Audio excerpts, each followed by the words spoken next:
Welcome, everyone, and thank you so much for joining us. My name is Danielle Holman, and I am one of the Smart City Kids College advisors.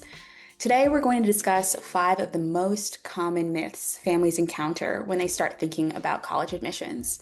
Some of what we cover may surprise you.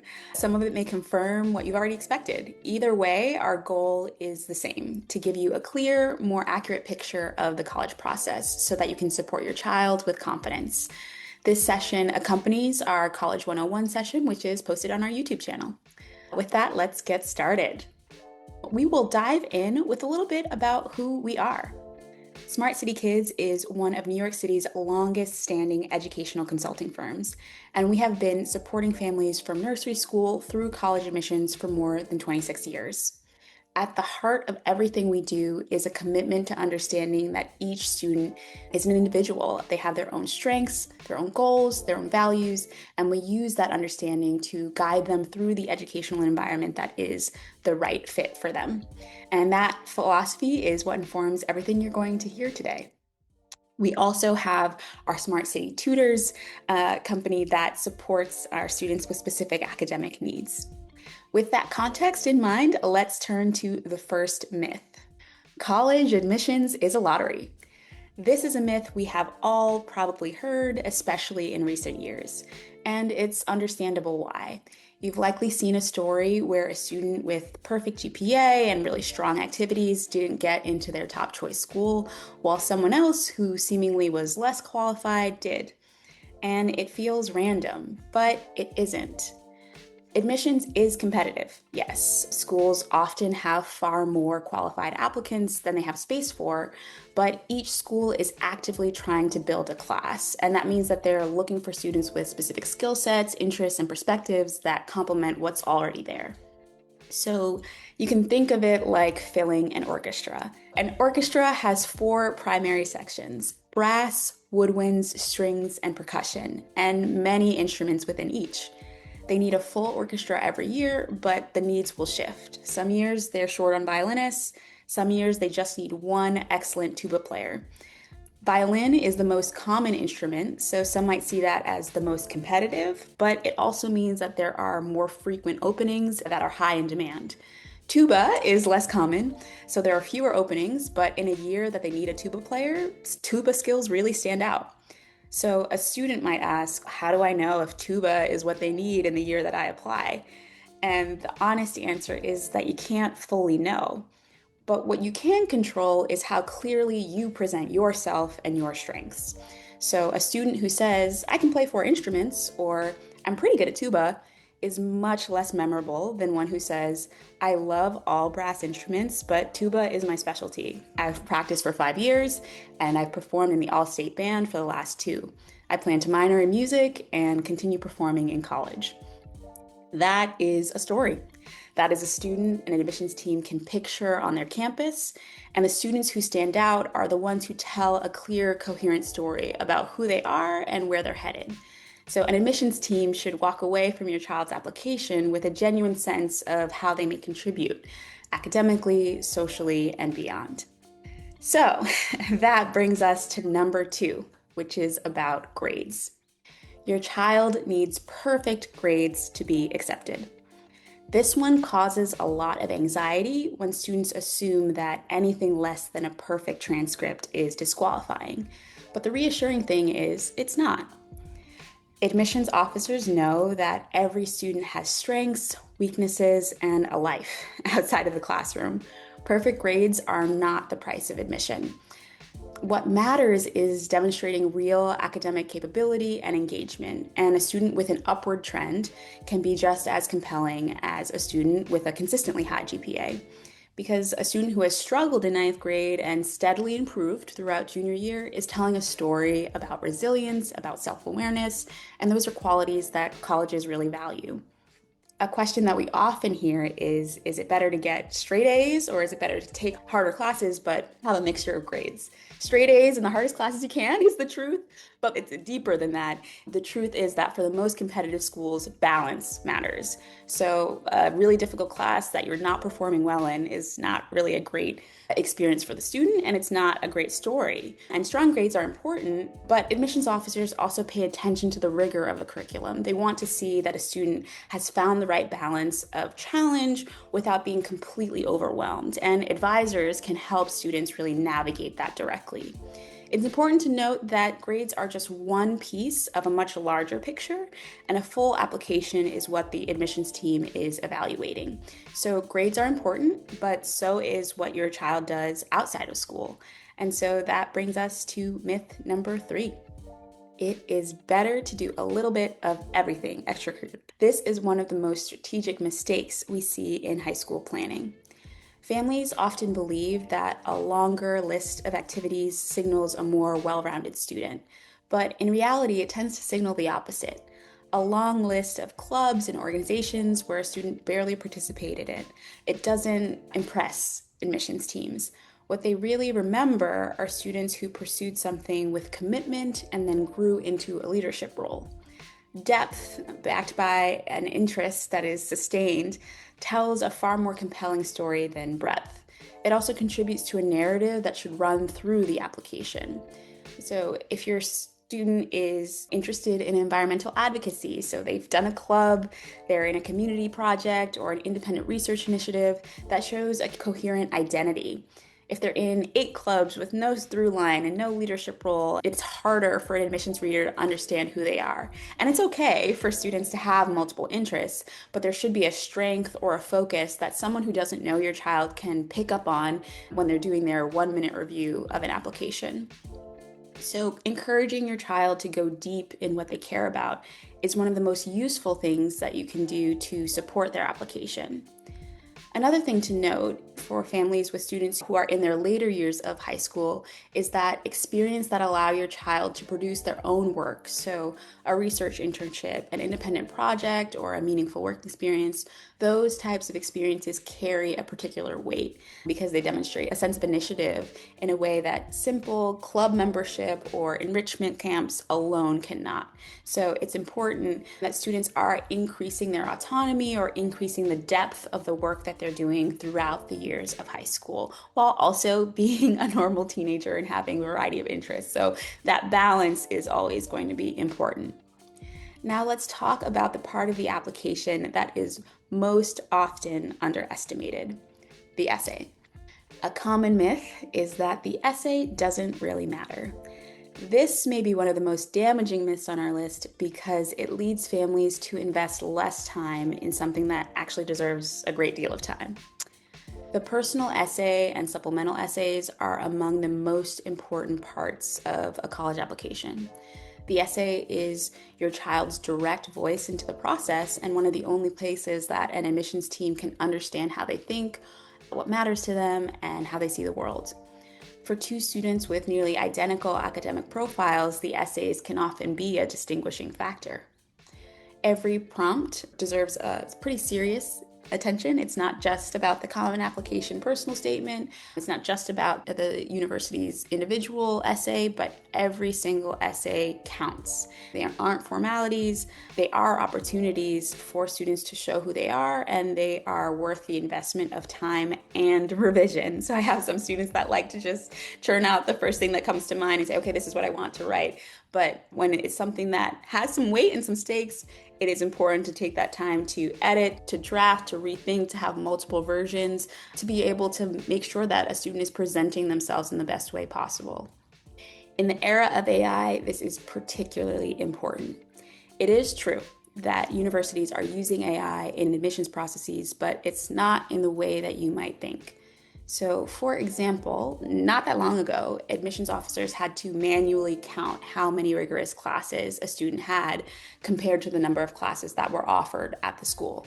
So Susan has taken 2 out of the 6 AP courses offered at her school, while Jane is in the IB curriculum at her school, while Ashley is in dual enrollment classes at the local community college in her school environment. So AI is being used to take on manual quantitative tasks like that. But ultimately, the admissions decisions are still being made by admissions officers, and the essay is still going to be read by a human. And humans prefer natural storytelling than the kind of robotic output of AI generated essays. Some universities even consider AI generated essays to be plagiarism. So the essay is something that is definitely important to spend time on. And this is an area where an experienced expert or a mentor can provide a measurable difference to help find the right story and tell it well. The 5th myth that we'll cover is about how families choose which schools to apply to in the first place. School rankings determine which schools are the best. We live in a culture that is deeply attached to rankings and lists. US News, Forbes, the top 50 schools, parents often use these lists as their starting point for building a college list, and we understand the impulse. But it's important to remember that rankings are a limited tool. School rankings are built on a variety of metrics, and some of those metrics, like faculty salaries, might have almost nothing to do with what actually matters for your child's experience. And best is entirely subjective. The best school for your child is the one that fits their goals, their learning style, and their life. That means asking questions like, is their intended major well supported? What's the class size like? Are there research or internship opportunities? Does the campus culture feel like something they would thrive in? What does the financial aid picture look like? Helping your child identify what they value is the foundation of an intentional college search, and it leads to a list that actually serves them versus a list that just looks impressive on paper. It's also important to acknowledge that creating a balanced list of schools is critical. The universities that are considered among the top 10 in the country are reach schools for every single applicant. The straight A applicants, the applicants with the top leadership skills or leadership experiences, for everyone. It's a highly selective, highly competitive environment. So when building a college list, it's important for students to have schools where their profile is in the target range of applicants that are typically admitted to that school, and also schools where their profile is at the top of the range of students that are typically admitted to that school. So those are considered reach schools, target schools, and likely schools. And this doesn't just refer to GPA or test scores. If a student has been interested in engineering, for example, but they haven't taken calculus and they haven't been involved in any activities related to engineering or STEM by senior year, full stop, they will not be the most compelling candidate for selective engineering schools. But that doesn't mean that they can't be an engineer, and it doesn't mean that they won't get into college. It just means that they're going to need a different strategy to achieve their ultimate goals. So when researching schools, we encourage families to go beyond the rankings. Schools' websites and campus visits can be a really helpful way to get to know spaces in person. And I always encourage students, while you're there, pick up one of the student publications, whether it's a newspaper or a student magazine or whatever they have that's physical that you can take with you, but you can also get a sense of what people are talking about on campus. Look at the posters that are posted around, get a coffee in the campus center.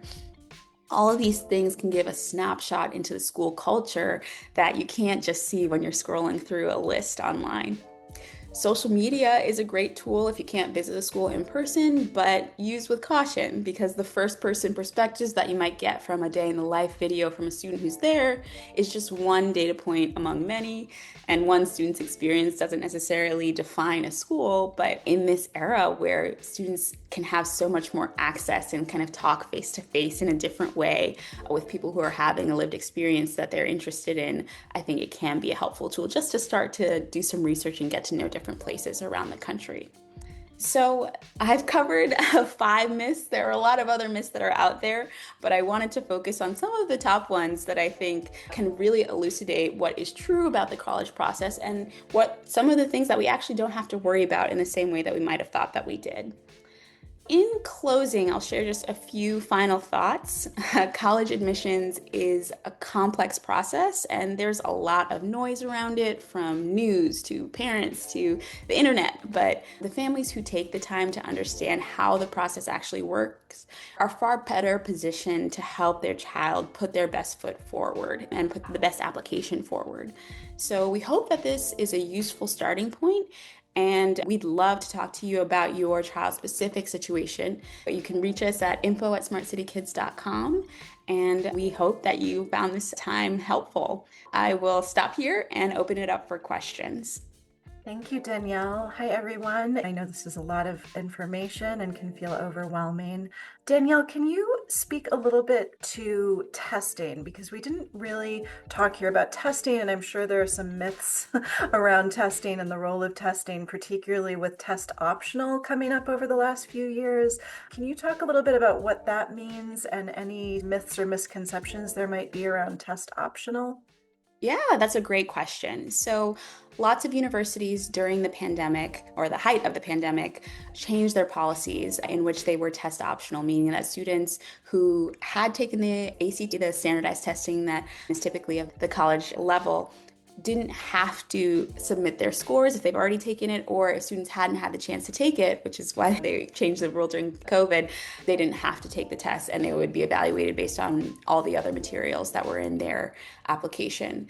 So now that we're in a different era where students are able to take the standardized testing, some schools have still maintained their test optional policies. Some schools, like the UC system, so the University of California schools, actually do not accept testing. Even if you've taken it and you want to send it, they won't accept it. So sometimes families have some confusion around what that means. I think what's important to note is that test optional means that any information that they have is what they're going to use to make a determination. So the optional piece is if a student really struggles with standardized testing that is not reflective of their best work and they have a strong profile otherwise, applying test optional, meaning not submitting a test score, might be the best course of action for them. However, it doesn't mean that test scores are irrelevant. It means that for students that have them, it's another piece of information that the admissions officers have to make a decision. And sometimes it can be helpful to be a distinguishing factor among applicants that look similar. No university is going to make a decision just based on a test score. So there isn't one student who, just because they got a 1600 on the SAT, that's the only reason they were accepted. However, it is a helpful piece of information with all of the other information that might be a part of that student's profile. So my recommendation for most students is to take diagnostic tests, so the PSAT or a diagnostic of the ACT, to understand which test might be a good fit. And there's also test prep, which is important. Students shouldn't feel like, oh, the first time when I was walking in blind, this isn't for me. Everybody needs preparation for any type of test, whether it's in your class, whether it's standardized testing, whether you're learning a new skill. So you can't expect that the first grade that you get is exactly how you're going to do, but it's helpful information to say, okay, this is where I'm starting. I have the capacity to really grow with some additional support. And this could be a data point that can really complement my profile. So I do recommend that everyone try testing, see how it might complement the rest of your profile, and think about that when you're thinking about different schools. That test optional means, hey, I have an opportunity to share a little bit more information, so maybe I should take advantage of it. Thank you, Danielle. And we do have a question here about the difference between early decision and early action. Can you explain a little bit about that? It's so confusing. Yes, definitely. So universities have different decision programs which students can apply for. And it basically is around when students apply, how students apply, and when they'll receive notification. Early decision and early action are early programs, which contrast regular decision, which is often later in the year, or rolling decision, which is when students can apply as soon as the application opens and they'll get notified several weeks after. The difference with the early programs is that students are applying earlier, and it also means they'll get notified earlier. Earlier decision is binding, meaning that schools that have an early decision program, you are telling that school, hey school, you are my top choice. If I get in, I'm going. Early action is non-binding, meaning that it is still a signal to that school if you choose to apply early action that, hey, I'm really excited about this school. This is one of my top choices, but that student still has a chance to apply to other schools in the early action framework, in the early action timeline. So early action can be helpful for students who may have a couple of schools that are really in their top and they're not quite ready to make that binding decision. Other students, if they're needing to compare different financial aid packages, it can be helpful to be able to apply to multiple schools at that early timeline. Again, to note with early decision, even for students who need financial aid, if you apply early decision and you get in and you receive financial aid, you're accepting whatever package they offer. That's just important for families to note that difference. There are a few schools, less than 10, that are restrictive early action. So what that means is there's the only school that can be a private institution that the student can apply to. So for example, Yale University is restrictive early action. If you're applying to Yale, you can only apply to Yale in terms of private institutions, but they do allow other public institutions to be a part of where students are applying if they choose to apply early. Regular decision, which is usually the January deadlines, there are no restrictions in terms of the other schools that students can apply to, and they'll typically be notified in March. For early decision, students are notified typically in December when they apply in November. Thank you, Danielle. You mentioned financial aid as you were answering that question. Could you speak a little bit more about that and just, I guess, the myth of is it impossible to actually get financial aid? And how does this come into play if you maybe are a higher income family but still need some aid? Yeah, that's a great question. So we have seen this cost of college skyrocket over the last decade. And so even for families that may be higher income, $100,000 a year is still a considerable amount to pay for college. And so some families do wonder, even though I'm considered higher income in some respects, this is still a significant cost, and what would that mean for our family? It's important to note there are different types of scholarships and financial aid. So there is federal financial aid, which is provided by the government that students qualify for based on their household income. Higher income families do tend to qualify for less federal aid, but changes each year in terms of the qualifications. So I don't necessarily say that a family should disqualify themselves without at least trying. You would fill out the FAFSA form, which is the federal financial aid form, to identify what the need could be. There are also need-based scholarships that a specific university might offer as a part of the financial aid package. Some schools are incredibly generous in that they have known loan packages. Others might have student loans as incorporated into their packages, but it's still an option that can be available for families that are even in the higher income range.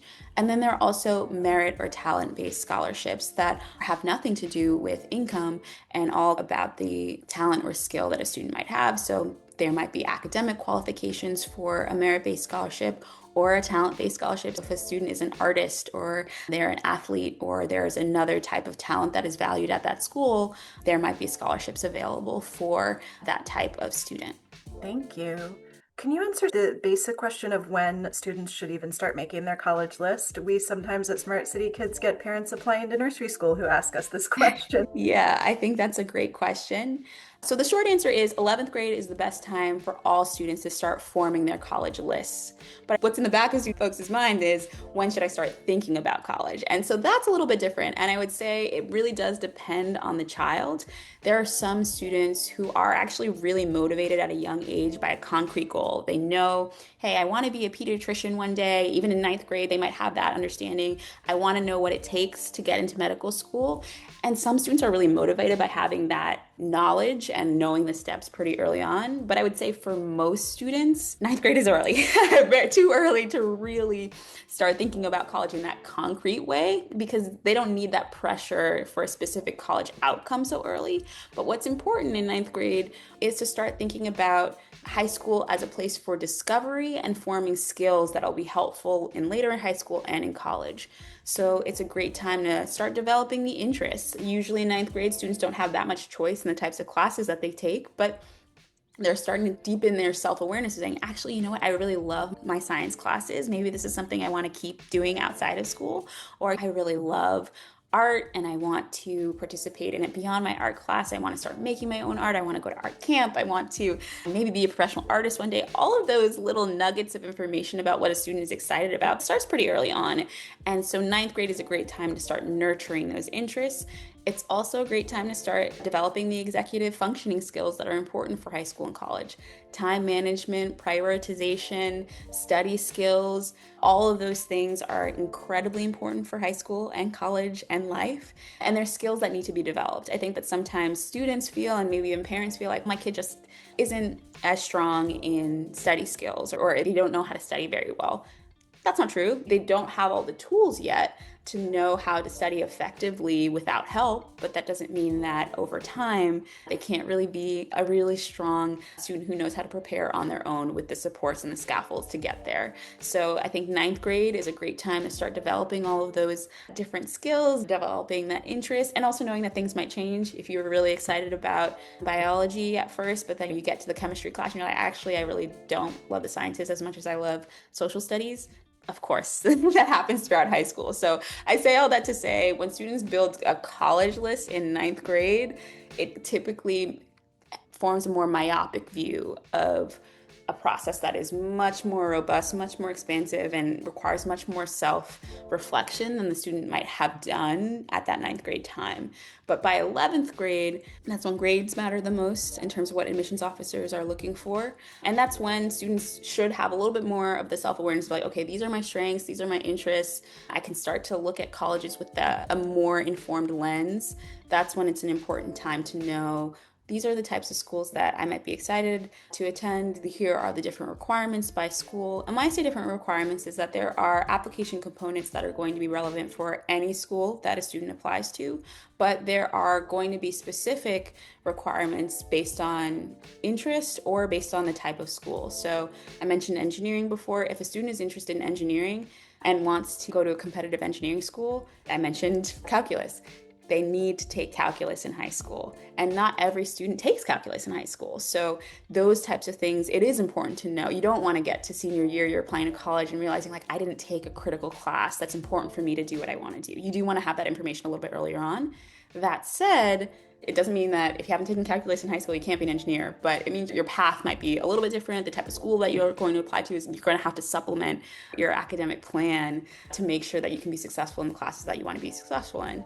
And similarly, if you're interested in the arts or athletics, or you're interested in applying to business school or journalism school, there are different requirements that schools that have a particular focus might have that can be different than a student that's applying to a general school of arts and sciences at different universities or a smaller liberal arts college.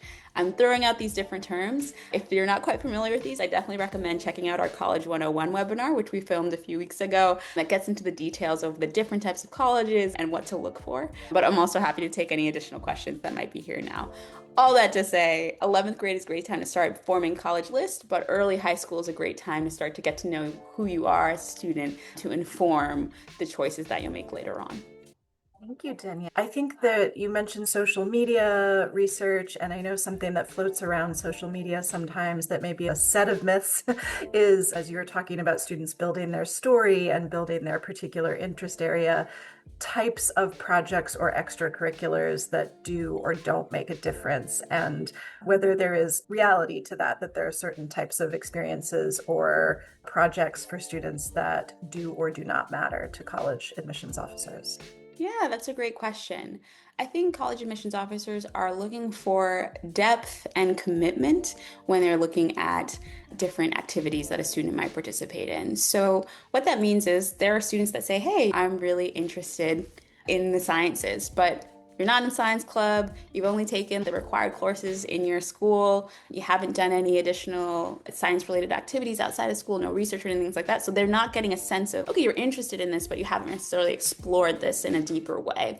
So activities where students can deepen their interests are always going to be helpful. And as it could be a club, it could be research, it could be a camp or things like that. So I'm not necessarily saying that there's one activity that's better than another, but I do think the depth of the experience is what's going to matter. So as a student, maybe they start out as a member of science club and then over time they become the president of the science club. Maybe they start out going to just a science discovery camp when they're in ninth grade and then they actually intern in the lab by the time they're going into 12th grade. So seeing a progression and a deepening of that interest is what colleges are going to be looking for.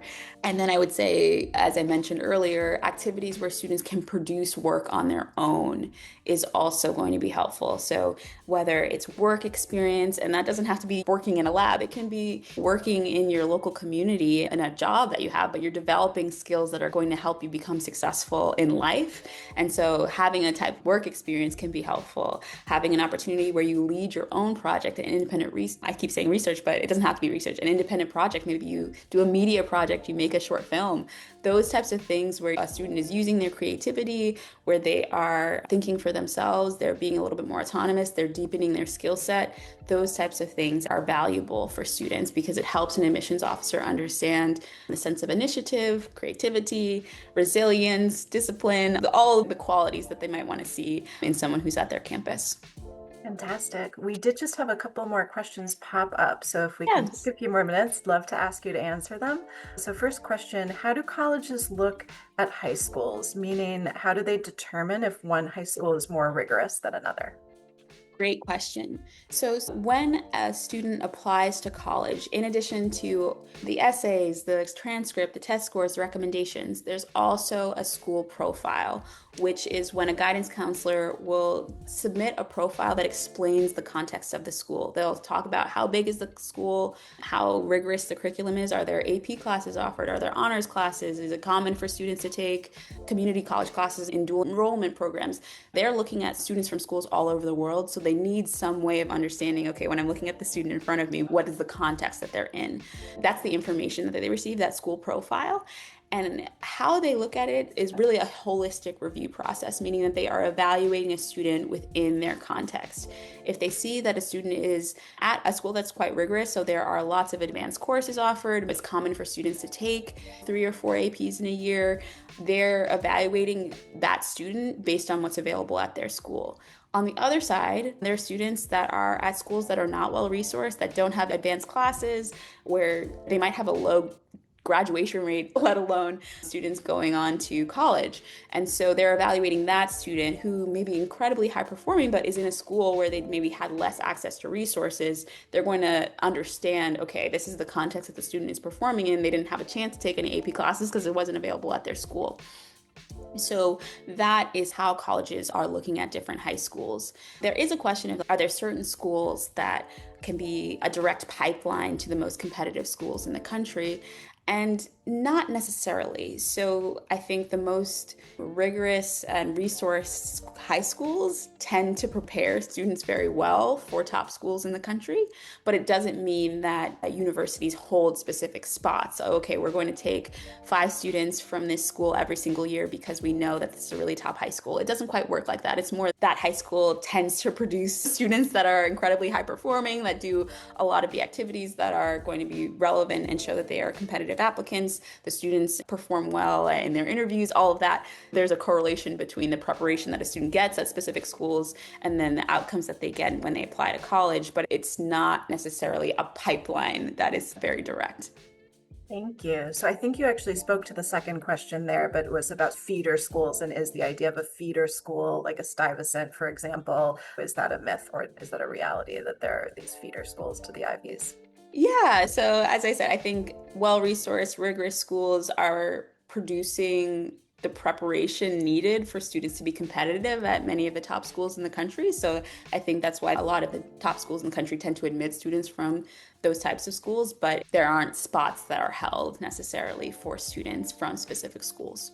It shouldn't discourage students who might not go to a school that they feel like is one of the top schools in the country, because you're going to be evaluated in the context that you're in. But then it's also helpful for families to know, I want to make sure that my student is as prepared as possible. So there are differences in the types of preparation that students can get at different schools. So if you have the ability to choose, as a parent looking at that school profile and understanding what is available at the school, is this going to provide a great preparation for my student to be competitive at a variety of schools? That's a great way to start thinking about high school if parents are at that level, and then also start thinking about college.